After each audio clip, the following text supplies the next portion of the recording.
Hello everyone, welcome to day number 8 of 33 days of ownership. Own your shit to a happy life. I particularly, that word's kind of hard for me to say, love today's topic. It's miracles. And before we get to it, I want to do 3 grounding breaths with you so we can all get kind of on the same energy level.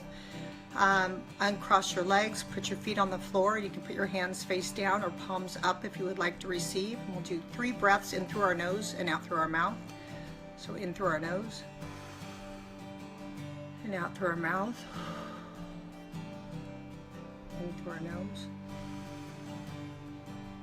and out through our mouth. In through our nose and out through our mouth. Thank you for that. 3 breaths, the simplicity of how quick you can get grounded by focusing on your breathing and allowing yourself that little treat. Okay, miracles. I'm tickled pink about this today. I want to first read Marianne Williamson's, how she describes a miracle. A miracle is a shift in perception from fear to love, from a belief in what is not real to faith in which is. That shift in perception can change everything. Okay, that gives me goosebumps because I really experienced this to the core of me. You guys know in the past I've talked about my story of unworthiness from my childhood, and that's kind of what I've been working through and navigating and dissolving as I've gotten older, that was just a belief, it wasn't real. And it's what they call a limiting belief. So we have these beliefs we carry in our heads that limit us every day. And unless you wake up and see it, you just live under these false beliefs and you cripple yourself from having the life that you can have. You know, like if you have a thing that says in your brain, I can't afford that, I can't do that, that's too big for me, I'm not good enough for that. None of those are real. You can do and you can achieve and you can have whatever you give your attention and your focus to, and you shed those thoughts of any limitation. So this is awesome. So I had the story of unworthiness and I've been trying to kind of heal it and let go of it. Then it was time for my 50th birthday, and I am a scuba diver and I wanted to go on a trip to Mexico, Cozumel, and go scuba diving, and I wanted all of my good friends and my family and to be there with me drinking Corona, toes in the sand after I scuba dove.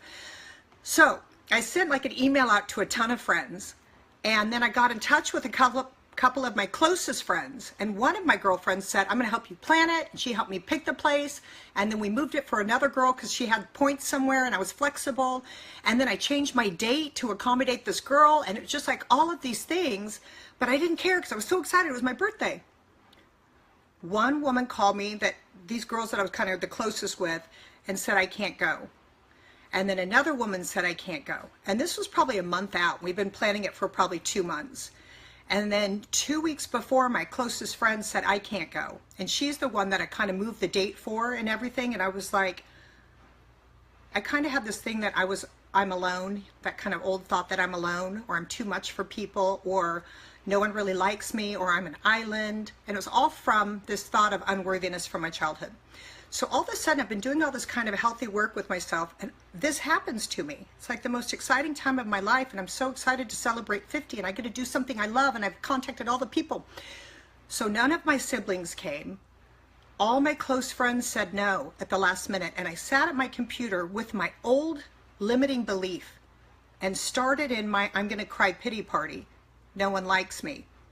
And then literally this little shift inside of me came, and I thought, oh, wait a second, God. I have been working on healing old stories, and this one feels crippling to me, but I'm not going to go down that path.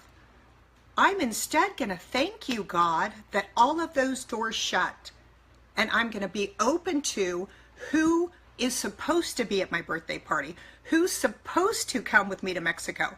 So literally, I went to a parent party, saw this woman I've never seen before. I thought she looked cute, whatever. I was like, why are you at this 8th grade parent party? Like, I don't know you. She goes, I'm a new mom. We started talking. We hit it off. 2 days later, we went to lunch, and I said, do you want to come to my birthday party in Mexico? And she was like, yes. Can my husband come? And I was like, yes. Boom, they're in.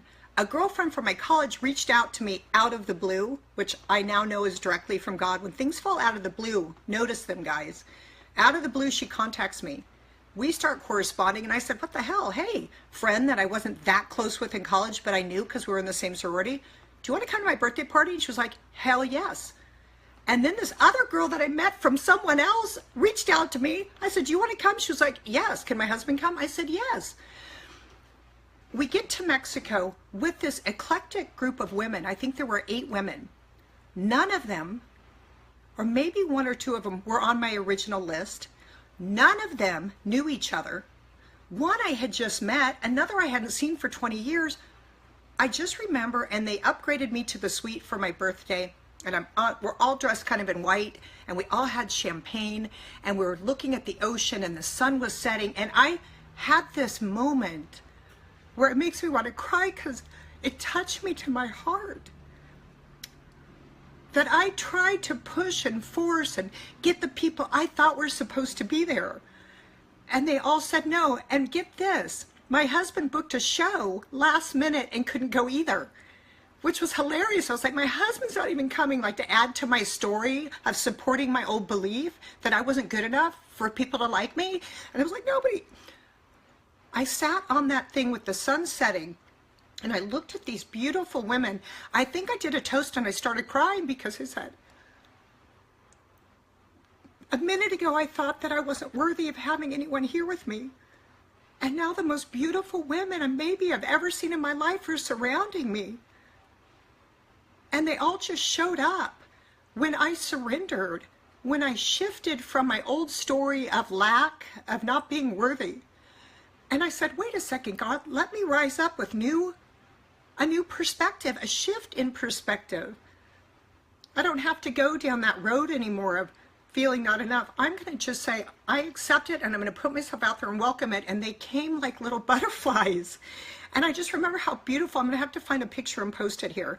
And I just looked at them and I started crying, and I said, you guys showed up for me in such a way you'll never know how much it touched my heart. And now all of a sudden, this group of people from college, my old roommate, a girl I just met, some girl I met from someone else. This group has become close. And we get together. And in March, we're going, my friend Renee has this thing on this boat, and we're all getting back together to go on a boat to Belize to recreate and celebrate another girl's birthday. So this group of angels now surround me and support me. And there was no drama, and everyone heard each other and appreciated each other. It was better than I could have dreamt of. All because I gave myself the gift of shifting my old belief that wasn't real. I am enough, and I am good enough, and I do deserve to have that, and I do. But I had to kind of get knocked down so I could be awake to go, oh, this is what I do, where I go down the rabbit hole of unworthiness. Or I use this old limiting belief to keep the story going in my life. I'm done with it. And I made a new decision, and I declared it to God, thank you. I'm going to start just inviting people, show me who's supposed to be there, and angels showed up, and a couple husbands. They're kind of angelic. So I went from woe is me, no one likes me, to, oh, let me rise above in my worthiness and welcome what I'm worthy of receiving. Dang, it was good, people. So realize that you have old limiting beliefs that are not real. They're thoughts that you're saying, I can't do that. I'm bad at that. I have dyslexia and ADD, and I used to say, I can't do this because I can't read teleprompter, or I can't do this because I'm like, I can do anything I freaking want. Enough is enough.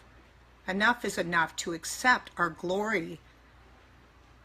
I said to my husband the other day, because we keep fighting, and I said, I'm tired. Are you done yet fighting? Can we try a new way? Can we shift our perspective of our marriage? I said, we're going to die soon. Let's have fun. Let's kick it until that happens. And it is that. Let's kick it until that happens. Enough with the bullshit. All right. Okay. So I wrote a little quote for it. I already read Marianne Williamson's, but I wrote a quote that says, as I let go of my limiting beliefs, new magnificent opportunities and people flow into my life. As I let go of old limiting beliefs, magnificent opportunities and people flow into my life with grace and ease. I just added that part on. Let me say a quick prayer. God, I'm so grateful when I have awareness, when I hurt, or when I start an old story, that I had awareness in that moment to say, I'm done with that. And you rewarded me for that shift. It was a miracle. And I saw it and I accepted it and I'm grateful for it. And I hope for more of those in my life and for others who are watching. Light and love around the world. Amen. Okay, you guys, thank you so much. So beautiful to see you guys. Have an amazing day, and I will see you tomorrow for day 9. All right.